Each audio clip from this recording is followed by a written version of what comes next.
our new book today is The Paper Crane. In your packet, you're reading I Want to Buy a Computer Game, and it is about saving money and trying to buy different things. This story has someone who didn't have enough money to pay, but he ended up working something out and being kind to the people who own this restaurant. The Paper Crane.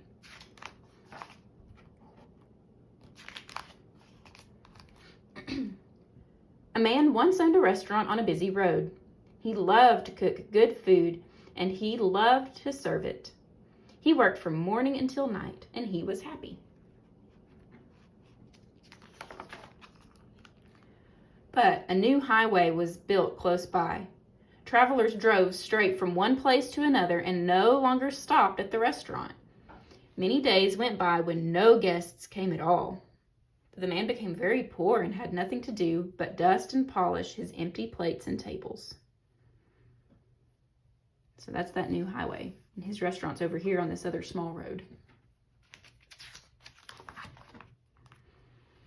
One evening, a stranger came into the restaurant. His clothes were worn and old, but he had an unusual gentle manner. Though he said he had no money to pay for food, the owner invited him to sit down. He cooked the best meal he could make and served him like a king. When the stranger had finished, he said to his host, "I cannot pay you with money, but I would like to thank you in my own way." He picked up a paper napkin from the table and folded it into the shape of a crane. "You have only to clap your hands," he said, "and this bird will come to life and dance for you. Take it and enjoy it while it is with you." With these words, the stranger left. It happened just as the stranger had said. The owner had only to clap his hands, and the paper crane became a living bird, flew down to the floor, and danced.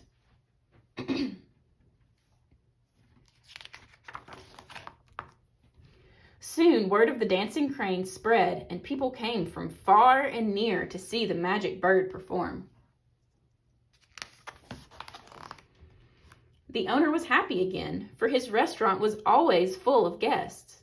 He cooked and served and had company from morning until night.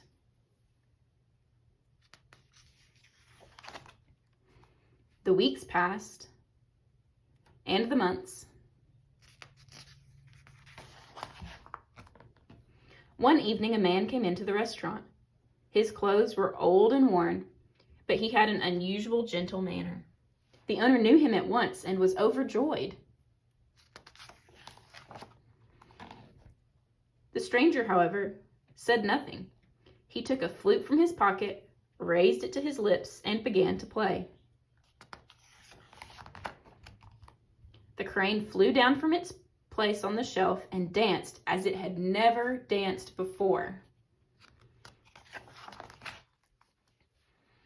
The stranger finished playing, lowered the flute from his lips, and returned it to his pocket. He climbed on the back of the crane, and they flew out of the door and away.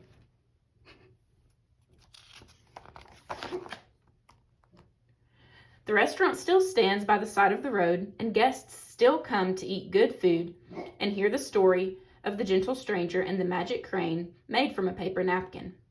But neither the stranger nor the dancing crane has ever been seen again.